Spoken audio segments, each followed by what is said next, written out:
Hi everyone, this is Mindy for Pretty Pink Posh, and in today's video we are going to create this fun birthday card using the Party Hats layering stencil. Now here's a look at that Party Hats layering stencil. This is actually a 4-piece stencil.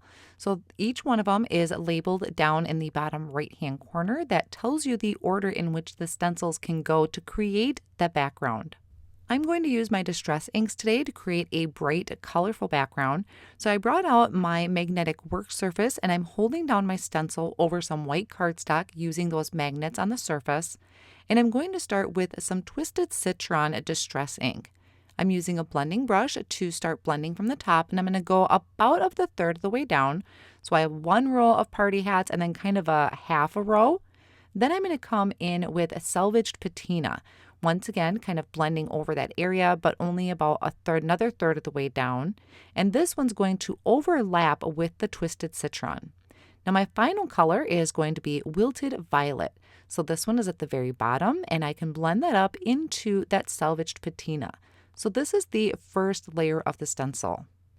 So once I finish this first layer, I'll remove that, and then I'm going to bring in the second layer of the stencil, which is going to be adding some details to my party hats.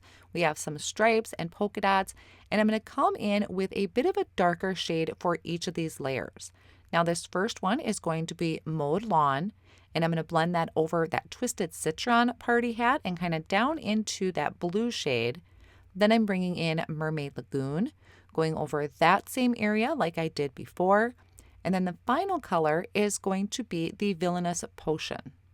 I think my favorite part of these are when these colors overlap, especially the blue and that purple. Then I'll remove this layer and bring in the third layer of the stencil, which is going to be adding these toppers to the party hats. Now for this, I kind of wanted them to resemble white, but white wouldn't show up on the white cardstock. So I brought in Lost Shadow, and this is a perfect color. It does come up as a light gray, but it looks really great against the white background. Now the last layer of this stencil set is going to be adding stars that fit in between the party hats.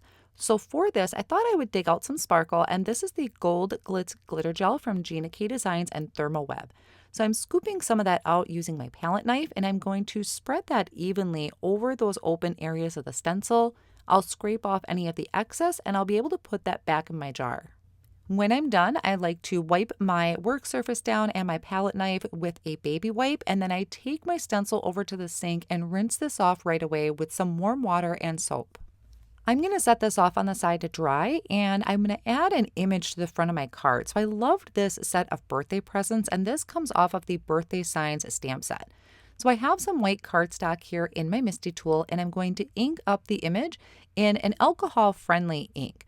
I do plan on coloring these images with my alcohol markers, and I'm going to stamp it twice just to make sure I have a really good coverage of those lines. The markers I'm going to use today are my Copic markers, and I went through and I found some shades that would kind of match my background. So there's 3 presents here, and I used 3 different color groups. I had that green, blue, and purple on the front of my card.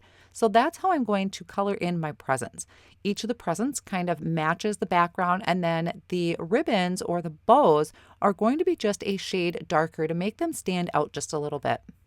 Now, I didn't think of it at the time, but after I look at this, I think it would be really cool to add some stripes or polka dots to my presents with maybe a white gel pen, or even going over it with maybe a shimmer pen to add some sparkle to it. So after I'm done coloring, I'm going to take the coordinating die and hold that down with a low tack tape.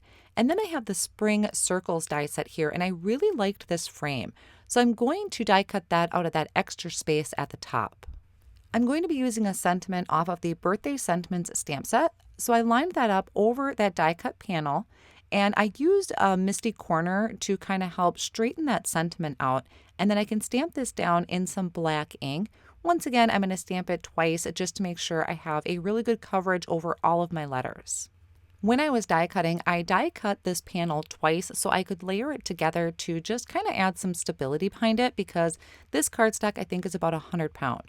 So I used a tape runner to add that to my second piece to layer these two together, and I did the same thing with my presents. You can use liquid glue or tape runner. To make both of these pop just a little bit more from my card front, I'm going to layer both of them using some foam tape. I'm doing this both to my panel and also that grouping of presents.